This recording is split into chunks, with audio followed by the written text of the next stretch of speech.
Le Saïf Yud Aleph traite de la possibilité de boucher le trou d'une chavit, d'une cruche ou d'un autre keli. Avant de voir la halakha, rapportons encore un extrait de Gemara.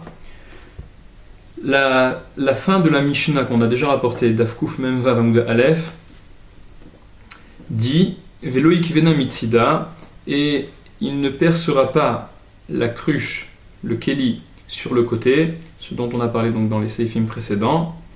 Ve'ima itanekuva, et si elle était trouée, si cette cruche, ce fût, avait un trou, lo yiten alea sha'ava, il n'y mettra pas dessus de la cire pour boucher, mipne shehu memareach, parce que il serait memareach. Memareach, ça veut dire étaler la cire, et le fait d'étaler la cire ou un autre élément qui est étalable au même titre que la cire l'est, ça pose problème au titre de memachek, comme Rashi rapporte sur place. Memachek, ça veut dire lisser. Et memachek, c'est une des 39 melachot, c'est un des 39 travaux interdits Shabbat.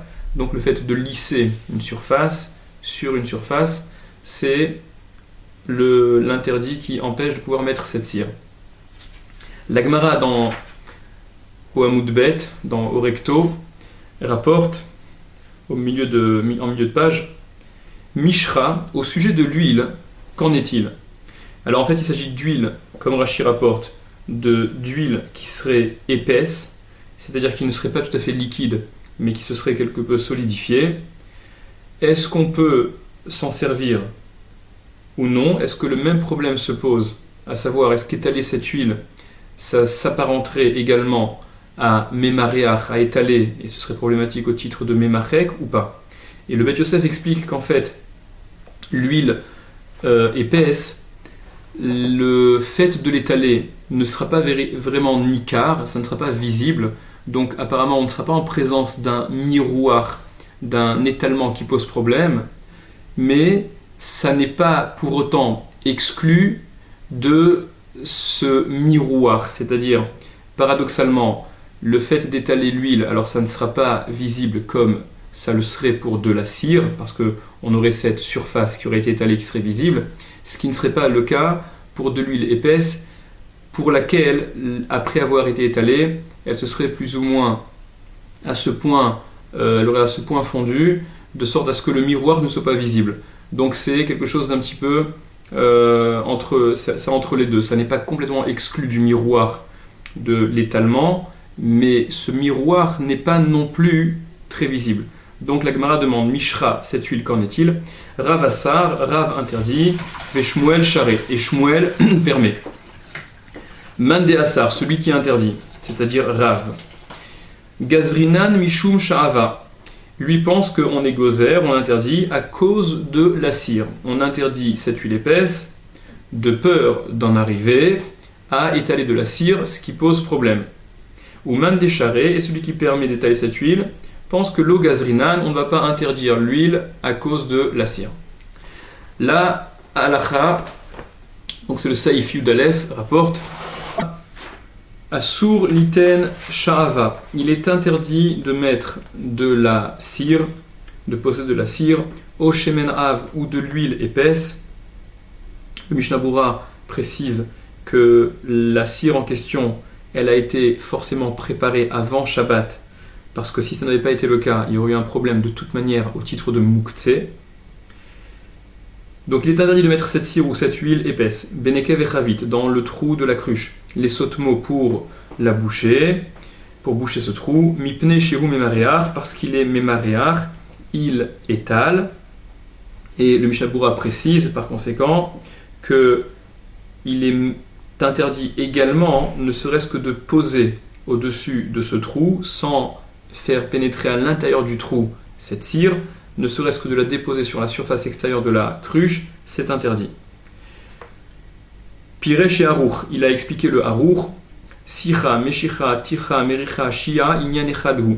Il y a une série de termes qui sont synonymes, à savoir Sicha, Meshicha, Ticha, Mericha, c'est le terme que nous avons employé dans le Shulchan Aruch, Memareach, Shia, qui sont des termes synonymes qui désignent le fait d'enduire, d'étaler. Ce sont donc des termes synonymes. Poursuit le Shulchan Aruch, aval bishar dvarim, mais avec d'autres choses des let ba mishum miroir, dans lesquels il n'y a pas de miroir possible, des éléments qui ne sont pas étalés. Précise le Rama, ce que le Bet Yosef rapporte, Ho'il ve'anayayin yotseaz, puisqu'alors le vin ne sort pas, ne s'écoule pas du trou que l'on veut reboucher, alors avec ces autres éléments, moutar, ce sera permis de boucher ce trou. Et le Mishnah Berurah rapporte que même à l'intérieur du trou, mettre l'aliment en question, mettre un aliment ou un autre puisque le Shulchan Aruch donnera l'exemple de l'ail juste après, donc y déposer dans ce trou un aliment, même si on le met à l'intérieur de ce trou, c'est ce que le Shulchan Aruch permet, puisqu'il ne s'agit pas d'un trou duquel le vin s'écoule, mais le Mishnah Berurah rapporte que l'essentiel que retiennent les acharonim au niveau de la halacha, c'est comme ce que dit le Rambam, qu'il est interdit de toute manière de mettre à l'intérieur du trou, mais qu'on ne peut que poser sur la surface extérieure de la cruche sans l'insérer donc à l'intérieur de ce trou. Et si le vin s'écoulait par ce trou, Assour les sotmo, il est interdit de le boucher, à filuliten boshum derech harama, même si on y mettait de l'ail, donc comme on disait de l'ail ou un autre aliment, derech harama de façon rusée, c'est-à-dire l'omar en disant, c'est-à-dire en laissant croire, chez Enomechaven Ela Latsinyosham, qui n'a pour toute intention que de le déposer là-bas. La raison pour laquelle il mettrait ce choum, cet ail ou cet autre aliment dans ce trou, ça ne serait pas pour boucher le trou, ça ne serait que pour le déposer là-bas, comme il aurait pu déposer dans un tiroir ou une étagère.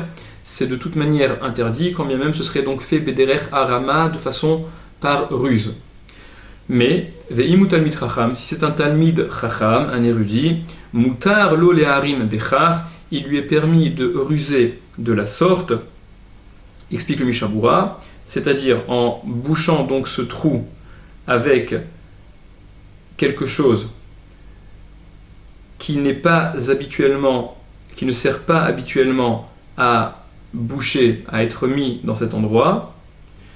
Ça, c'est donc la permission pour le Talmid Chacham. Mais il est également permis pour tout un chacun, qu'on soit Talmid Chacham ou ignorant, de boucher ce trou avec ce qui habituellement y est mis, c'est-à-dire ce qui fait habituellement office de bec verseur par exemple, peut donc être inséré dans ce trou.